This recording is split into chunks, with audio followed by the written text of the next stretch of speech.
Welcome to the Amnayalife podcast. Today, we will talk about the challenge of making real friends abroad. Despite years of English study, why so many Taiwanese struggle to form deep connections, and how to turn awkwardness into authentic friendship. I'm your host, Jack Smith, and I'm here with Shu Yuchen, who has an incredible story to share about her English learning journey. Yuchen, thanks so much for being here today. Thank you, Jack. This is something I struggled with so much when I went abroad. I thought my English was good enough, but when it came to making actual friends, I just hit a wall. I ended up feeling way lonelier than I ever expected. That's such a big problem. So many Taiwanese people believe if you just speak English, friends will happen naturally, but real connection is about more than just language. Why do you think so many end up feeling isolated even when they can communicate? I think it's because in Taiwan, we're used to having friends who understand our culture and jokes. With foreigners, even if I could speak, I didn't really know what to say or how to join their conversations. Sometimes I'd try to make a joke and it just fell flat. I started to play it safe and only talk about homework or class, never anything personal. That's exactly it. What I often see is there's this invisible barrier. People think, if I say the wrong thing, I'll look weird. So they stay on the surface. Over time, it becomes a habit to keep everything shallow and loneliness grows. Yes, I would have coffee with classmates but never get past small talk. Deep down, I was wishing for a real bond, but I didn't know how to get there. And that silence, that polite distance, becomes a self-fulfilling prophecy. Instead of making real friends, you just become the quiet, nice person no one really knows. That's exactly what happened. I sometimes wondered if it was me or just the language. Before we dive deeper into Yu Chen's story, I want to let you know, if you're struggling with the same challenges we're talking about today, there's a free class I've created that breaks down the real reasons blocking your English fluency. You can find the link in the episode description. It's going to show you exactly how to remove these blocks. Okay, Yu Chen, let's get into your story. Sounds good, Jack. My story really starts my first semester as an exchange student in Manchester. I arrived so excited, believing I would make friends from all over the world. The first weeks, I said hi to everyone, attended all the welcome events, and joined a few societies. On the surface, things went well. My English was okay in class, and I could order food or ask directions. But when it came to hanging out after lectures, I found myself always on the edge of the group. At house parties, everyone laughed about TV shows or made pop culture references I didn't get. I'd laugh too, even if I didn't fully understand. I wanted to be included, but couldn't get past, "How are you? Where are you from?"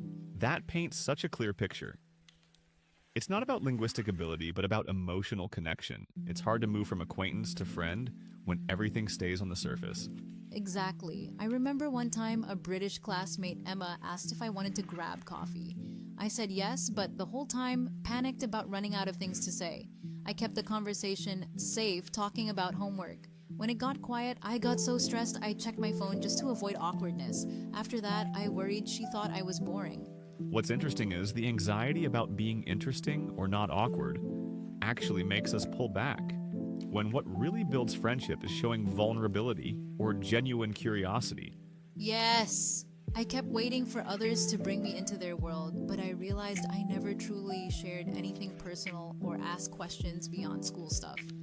I stayed in my own comfort zone. Did you ever try to force the friendship, or did you just resign yourself to being lonely? At first, I did try harder. I joined more events, said yes to every invitation, but nothing changed because my conversations never left the safe zone. One night, after a birthday party, I walked home feeling invisible. At that moment, I admitted to myself it wasn't about my English level anymore. It was my fear of actually opening up. That's a huge realization. It takes guts to see that what's keeping you lonely isn't a test score, but an emotional wall. Yes, I finally asked myself, what am I so afraid of? Rejection? Looking dumb? I realized I was waiting for connection, but not taking any risks to create it. And the risk is the very thing that deepens relationships, being willing to share your opinions, ask about someone's family, or admit you're homesick.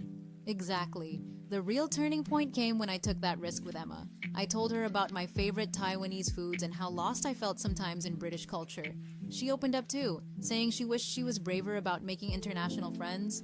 That's when we finally started to connect for real. So it was vulnerability and curiosity, not good English, that finally bridged the gap.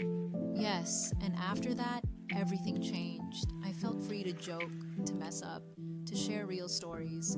Those moments build trust. If you could go back, would you approach friendships differently from the start? Definitely. I'd stop worrying about saying the perfect thing and just focus on participating. I'd ask more personal questions and share my real thoughts, even if it felt scary.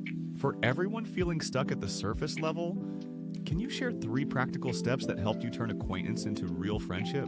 Sure. First, I started every conversation with one real question beyond class, like, what's something you miss from home? Or, what do you do when you're stressed?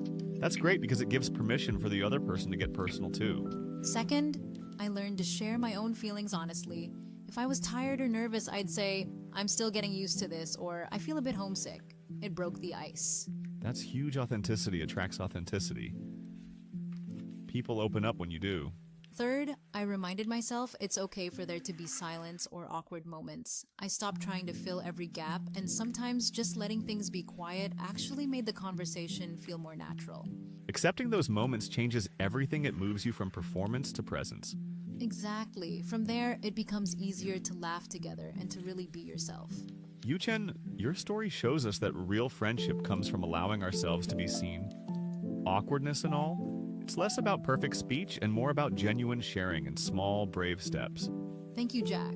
I want listeners to know your real personality is your greatest strength, not your obstacle.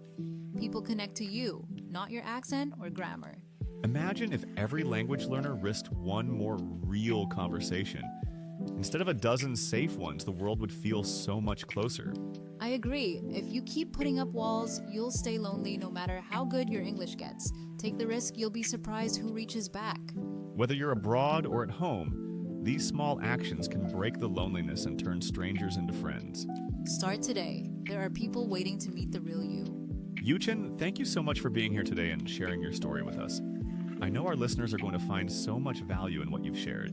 Thank you for having me, Jack. I hope my experience helps someone out there. I'm sure it will. And to everyone listening, if you want to discover the real reasons that are blocking you from speaking English fluently, click the link in this episode to watch a free class that will show you how to remove these blocks.